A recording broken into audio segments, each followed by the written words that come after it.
जय हिंद दोस्तों, वंदे मातरम। पाकिस्तान में कोई कांड हो और उसका तमाशा ना बने, ऐसा तो हो ही नहीं सकता। अब यहाँ पे तो मैं बात कांड की कर रहा था, लेकिन एक ले देकर कुछ अच्छी चीज पाकिस्तान में होने वाली थी, चैंपियंस ट्रॉफी। उसको भी लेकर इतने ज्यादा कर्मकांड मच गए कि भाई क्या पूछें। और देखिए, जब चंडाल चौकड़ी के नाम से मशहूर अमित शाह जी के पुत्र जय शाह सीट के ऊपर काबिज हों, तब तो इन सब चीजों के ऊपर आप ज्यादा कुछ बोल भी नहीं सकते। अब तो आईसीसी के चेयरमैन के पद के ऊपर भी जय शाह बैठ चुके हैं, तो पाकिस्तान का या पीसीबी का ये उम्मीद करना कि चैंपियंस ट्रॉफी के मामले में उनके हक में फैसला आ जाएगा, ये तो बहुत ही बेमानी सी बात है। और अगर अगर अगर आपको नहीं पता है कि भाई चैंपियंस ट्रॉफी में क्या कुछ घटित हो गया है, तो आपको थोड़े से शब्दों में वो बता देता हूं, उसके बाद जरा हम आगे बढ़ते हैं। दरअसल पाकिस्तान, जो कि अपने आप को एक महान देश मानने की एक भूल कर चुका है, उनको चैंपियंस ट्रॉफी के होस्टिंग राइट्स मिले हुए हैं, जो कि फरवरी मार्च में होने वाली है। ऑब्वियस सी बात है, भारत को वहां पर अपनी टीम भेजने में खतरा महसूस होता है, तो इसको लेकर भारत ने बोला कि भैया हाइब्रिड मॉडल के ऊपर आप इस टूर्नामेंट को करा दो। लेकिन पाकिस्तान ने कहा कि नहीं भैया, हाइब्रिड मॉडल पे अगर होगा तो भाई हमारे लिए तो जमेगा ही नहीं ना, क्योंकि पाकिस्तान अगर भारत आकर नहीं खेलेगा तो इस टूर्नामेंट का पैसा ही जनरेट नहीं हो पाएगा। और अगर हम बाहर कहीं न्यूट्रल वेन्यू के ऊपर जाकर मैच कराएंगे तो पैसा हमको उनको भी देना पड़ेगा, जो कि ये लोग एशिया कप में ऑलरेडी झेल चुके हैं। मतलब एशिया कप जो हुआ था 2023 का, वो होना तो पाकिस्तान में था, लेकिन आधे से ज्यादा वो श्रीलंका में हुआ। समझ में ही नहीं आ पाया कि वो पाकिस्तान में हो रहा है या श्रीलंका में हो रहा है। तो पाकिस्तान यहाँ पर बिल्कुल दूध का जला था, इसलिए वो छाछ भी फूक फूक कर पी रहा था। अपने यहाँ के स्टेडियम्स को उसने रिनोवेट करवाना शुरू कर दिया, सब कामकाज बढ़िया तेजी से चल रहा था। पाकिस्तान को इस बात की उम्मीद थी कि भाई भारत जो है पाकिस्तान खेलने के लिए जरूर आएगा, लेकिन वही हुआ जो कि भारत में सबको पता था और पाकिस्तान में कोई मानने को तैयार नहीं था। भारत ने पाकिस्तान जाने से सही तौर पर मना कर दिया, पाकिस्तान ने रिटर्न में मांगा, भारत ने रिटर्न में भी दे दिया। इसके बाद पाकिस्तान ने बिलबिलाते हुए कहा कि भैया ठीक है, हम हाइब्रिड मॉडल के लिए तैयार हैं, लेकिन फिर 2031 तक जितने भी टूर्नामेंट भारत में होने हैं, हम भी उन टूर्नामेंट्स को यही चाहते हैं कि वो हाइब्रिड मॉडल पर हो। मतलब कि फिर पाकिस्तान टीम भी खेलने के लिए भारत नहीं जाएगी। भाई पीसीबी का ये फैसला काफी स्ट्रांग माना गया। लोग बोलने लगे कि हाँ भाई देखो, जुर्रत दिखा रही है पीसीबी, बीसीसीआई से लड़ने का यही तरीका है, और फलाना ढिंकाना 15 तरह की बातें इन्होंने करी। लेकिन मुद्दे की बात यह है कि क्या पाकिस्तान में वाकई में इतनी कुब्बत है कि वो अपनी बात को आईसीसी मनवा सकता है? मतलब आप आदमी छोड़ दो कि आपके आदमी आईसीसी में है या नहीं है, आप क्या वाकई में इतना रेवेन्यू जनरेट करके दे पा रहे हो कि आपकी बात सुने वर्ल्ड? भाई जिम्बाब्वे से खेलकर तो मुझे नहीं लगता कि कोई रेवेन्यू जनरेट होता है, और ना ही रावलपिंडी की पाटा पिचेस के ऊपर जो आप टेस्ट मैच करा रहे हो उनसे कोई खासा रेवेन्यू जनरेट हो रहा है। आपके घर में जब मैचेस हो रहे हैं तब भी आपके स्टेडियम खाली पड़े हुए हैं। यही इस बात की गवाही देता है कि आपके खुद के देश में क्रिकेट की हालत कितनी ज्यादा बद से बदतर हो चुकी है, और उसके बाद भी आप चाहते हो कि आईसीसी आपकी बात मान ले, क्योंकि सिर्फ आप कटोरा लेकर खड़े हुए हो। देखिए, भीख में आपको कोई चिल्लर चाहिए हो तो आप बताइएगा, लेकिन इस तरह के फैसले तो भीख में लिए नहीं जाते हैं, ना ही दिए जाते हैं। तो पाकिस्तान की बात को यहां पर मानने से भारत ने सीधे तौर पर इनकार कर दिया है, क्योंकि उनका कहना है कि भाई ऐसा है कि पाकिस्तान में हमारी टीम जो है असुरक्षित महसूस करती है। लेकिन पाकिस्तान तो टीम की अभी 2023 का जो वर्ल्ड कप हुआ था उसमें ही हमारा देश खेलने के लिए आई थी, और उन्होंने यहाँ पर काफी अच्छे से होस्टिंग के मजे भी लिए थे। हैदराबाद की बिरयानी की कितनी तारीफें इन लोगों ने करी थी, इनके सोशल मीडिया खुद इस बात की गवाही दे रहा है। तो ये पूरा मैटर है इस समय जो चल रहा है। लेकिन आपको यहाँ पर समझना यह है कि पाकिस्तान दरअसल कहाँ पे गलत जा रहा है। देखिए, पाकिस्तान को इस बात को समझना चाहिए कि उनके देश में जो इस समय हालात हैं, वो हालात कहीं से कहीं तक भी सही नहीं है। श्रीलंका की ए टीम अभी पाकिस्तान के दौरे पर थी, अभी की बात कर रहा हूँ, 8-10 दिन पहले की। वहां पर जो हालात बने इस्लामाबाद में, उनको देखते हुए श्रीलंका की टीम ने उस दौरे को बीच में ही रद्द करके वापस अपने देश जाने का फैसला कर लिया। इस बारे में कोई क्यों बात नहीं कर रहा है? भाई वो भी तो पाकिस्तान में ही थे ना, और पाकिस्तान में वाकई में अगर सिक्योरिटी के कोई कंसर्न नहीं है तो फिर इस बात को तो वहां पर होना ही नहीं था।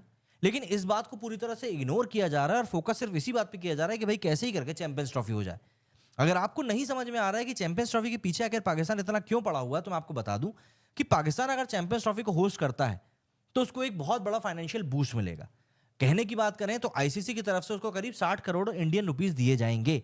लेकिन अगर हम ओवरऑल बिजनेस की बात करें तो एग्जांपल के लिए आपको बता देता हूं कि जब इंडिया ने last year cricket world cup host किया था, जो कि इंडिया फाइनल में जाके इवेंचुअली हार गया था, उससे भारतीय इकोनॉमी को करीब 80,000 करोड़ रुपए का बूस्ट मिला था। और इसी बूस्ट की उम्मीद में पाकिस्तान भी बैठा हुआ है कि भाई हमारे यहाँ क्रिकेट का टूर्नामेंट होगा इतना बड़ा, तो बाकी देशों से लोग आएंगे और हमारे यहाँ का टूरिज्म सेक्टर जो है, हॉस्पिटैलिटी इंडस्ट्री जो है, उसको एक बूस्ट मिल पाएगा। लेकिन पाकिस्तान को ये बात समझनी चाहिए कि भाई पाकिस्तान में ये सब चीजें तभी हो पाएंगी जब वहां के हालात नॉर्मल हो। मतलब पाकिस्तान वाले कहते हैं कि भाई आप पॉलिटिक्स और क्रिकेट को मिक्स मत करो, लेकिन आप दिल पे हाथ रख के मुझको सच सच बात बताओ कि पाकिस्तान क्या वाकई में ये कहने की कंडीशन में है? एक तरफ तो पाकिस्तान खुद पूरी की पूरी पॉलिटिक्स करता रहता है, और फिर हम लोग जब इस बारे में बात करते हैं तो बोलता है कि नहीं भैया, आप क्रिकेट के साथ पॉलिटिक्स मिक्स मत करो। भाई कश्मीर में क्या चल रहा है, क्या ये बात किसी से छुपी हुई है? कश्मीर में जो लोग हमारे जवानों के ऊपर हमले कर रहे हैं, वहाँ पे जो लोग काम करने के लिए बाहर दूसरे राज्यों से आ रहे हैं, उनके ऊपर जो हमले हो रहे हैं, क्या वो वहाँ के कश्मीर के लोग कर रहे हैं? बिल्कुल नहीं। बल्कि जो हमारे पड़ोसी देश से घुसपैठ करके यहाँ पर लोग आते हैं, वो लोग इनके ऊपर आके हमले कर रहे हैं। और पाकिस्तान चाहता है कि भारत इन सब चीज़ों को बिल्कुल इग्नोर कर दे और खेल को चलने दे। भाई ऐसा नहीं होता। आप चाह रहे हो कि जिनके साथ आप यहाँ पे पॉलिटिक्स कर रहे हो, आप उनके साथ खेलना भी जारी रखो। ऐसा तो नहीं हो सकता। और ऐसा नहीं कि बात बस इतनी ही है। देखिए पाकिस्तान की जो हिस्ट्री रही है ना टूर्नामेंट होस्ट करने को लेकर, वो भी काफ़ी बेहतरीन ही रही है।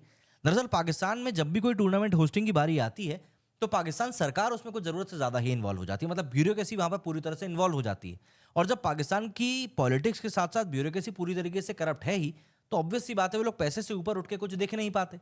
इसीलिए आपने देखा होगा कि पाकिस्तान में जब क्रिकेट इतना पॉपुलर है, उसके बावजूद भी स्टेडियम्स की जब बात करी जाती है, तो वहाँ पर गिने-चुने स्टेडियम ही निकल कर बाहर आते हैं।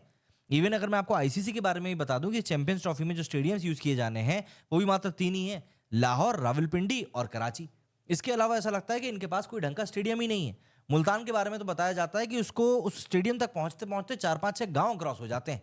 इसके अलावा इन्होंने 2018 में एशिया कप के साथ जो काम किया था, इवन ऐन मौके पर इन लोगों ने एशिया कप को दूसरे जगह पर होस्ट किया था।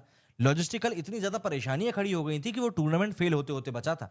इसके अलावा जब इनको टूर्नामेंट होस्ट करना रहता है तो ये बिल्कुल जून में करेंगे। मतलब आप वहाँ पर खेल पाओ या ना खेल पाओ, लेकिन आपको हीट स्ट्रोक ज़रूर पड़ जाएगा। और देखिए पाकिस्तान की बात हो और सिक्योरिटी की बात ना हो, ऐसा तो हो ही नहीं सकता। पाकिस्तान बार-बार इस बारे में बोलता रहता है कि हम भैया दुनिया की सबसे बेहतरीन सिक्योरिटी प्रोवाइड करवा रहे हैं। आपको करवानी ही पड़ेगी महाशय। करवानी आपको इसलिए पड़ेगी क्योंकि आपके गली-गली में आप जिन गेंदबाजों के घूमने की बात किया करते थे ना, वहाँ पर अब गेंदबाज नहीं घूमते, बल्कि वहाँ पर हाथों में बंदूक लिए हुए लोग घूमते रहते हैं। इतनी सिक्योर कंडीशंस हैं कि आपको समझ में ही नहीं आता कि कौन सिक्योरिटी गार्ड है और कौन अब आप समझ जाइए मैं किसकी बात कर रहा हूँ। मतलब इनके देश में इतने ज़्यादा सिक्योरिटी को लेकर टाइटनेस है कि कभी किसी देश ने सिक्योरिटी कंसर्न्स को लेकर अपने उस टूर्नामेंट से तो ऑप्ट आउट किया ही नहीं है। यहाँ पर मैं श्रीलंका 2009 और न्यूजीलैंड के बारे में तो बात करना ही नहीं चाहता। इसके अलावा श्रीलंका का तो मैंने आपके सामने ज़िक्र कर ही दिया है। और ऑब्वियस सी बात है, इस देश में सिक्योरिटी को लेकर बात करना एक मज़ाक के तौर पर इसलिए देखा जाता है, क्योंकि इस देश के लोगों ने कभी सिक्योरिटी क्यों रखी जाती है, ये तो देखा ही नहीं है। क्योंकि इनके लिए यहाँ तो भैया रोज़-रोज़ की बात है गोलियाँ चल जाना, अब इससे ज़्यादा मैं क्या बोल के आपको बताऊँगा। अब देखिए, जब इतनी बात सिक्योरिटी की हो ही चुकी है, तो थोड़ी-सी इंफ्रा के बारे में ही बात कर लेते हैं। इंफ्रा मतलब इंफ्रास्ट्रक्चर, कि भैया आपके यहाँ पर स्टेडियम्स कैसे हैं, होटल्स कैसे हैं, रोड वगैरह कैसे हैं। सबसे इम्पोर्टेंट बात, जो स्टेडियम के बीच में जो पिच है और जो ग्राउंड की कंडीशन है, वो कैसी है? क्योंकि आपको अगर चैंपियंस ट्रॉफी के नाम पर, जहां पर कि आपको वर्ल्ड की टॉप 8 टीमों को होस्ट करना है, उसके नाम पर अगर आपको अपने देश के 3 स्टेडियम को पूरी तरीके से रिनोवेट करवाना पड़े, तो यही अपने आप में बताता है कि आपके देश में क्रिकेट की हालत क्या है। आपके देश में क्रिकेट स्टैंड के नाम पर जंग लगी हुई कुर्सियां या फिर चिड़ियाओं की हगास से भरी हुई कुर्सियां रखी मिल जाती हैं, इसको आप स्टैंड कैसे बोल सकते हो? आपके ग्राउंड की जब आउटफील्ड देखने के लिए लोग जाते हैं, तो आउटफील्ड में घास कम और मिट्टी ज़्यादा दिखती है। ऑस्ट्रेलिया के प्लेयर्स तो 2018 में ही ब्रिलियंट हॉस्पिटैलिटी को लेकर पता नहीं क्या-क्या कहकर गए थे। तो इनके देश में बात सिर्फ़ और सिर्फ़ सिक्योरिटी की नहीं है, बात ये भी है कि जहाँ पर ये बोलते हैं कि आप आइए हम आपको बेशुमार प्यार देंगे, मुझे ये समझ में नहीं आता कि भाई ये कौन से प्यार की बात कर रहे हैं, क्योंकि भारत के लड़कों को नवाबी शौक तो नहीं है। सबसे बड़ी बात तो ये है कि जिस कराची के स्टेडियम के ऊपर ये लोग न जाने कितने करोड़ों रुपए खर्च कर रहे हैं, वो कराची का स्टेडियम मैं आपको बता दूँ, जब इनके पीएसएल के मैच होते हैं ना वहाँ पर, तब भी वो स्टेडियम खाली ही पड़ा रहता है। इनके यहाँ के लोगों की क्रिकेट में रुचि इतनी ज़्यादा खत्म हो चुकी है कि जब तक कि ज़िम्बाब्वे के अगेंस्ट मैच नहीं खेलता ना, तब तक इन लोगों को फ़ील ही नहीं होता है कि इनकी टीम किसी टीम को कॉम्पिटिशन दे सकती है। अभी रिसेंटली इंग्लैंड के खिलाफ जो सीरीज़ हुई थी, उसमें हम लोगों ने देखा कैसे 800 रन ठोक दिए थे इनके ऊपर इंग्लैंड वालों ने, और 450 रन बनाने के बाद भी पाकिस्तान हार गई थी। उसके बाद जो इन लोगों ने पिचेस को बदला, मतलब इनने साफ बोल दिया कि भाई हम ना खेल पाए चलेगा, लेकिन सामने वाली टीम भी नहीं खेलनी चाहिए।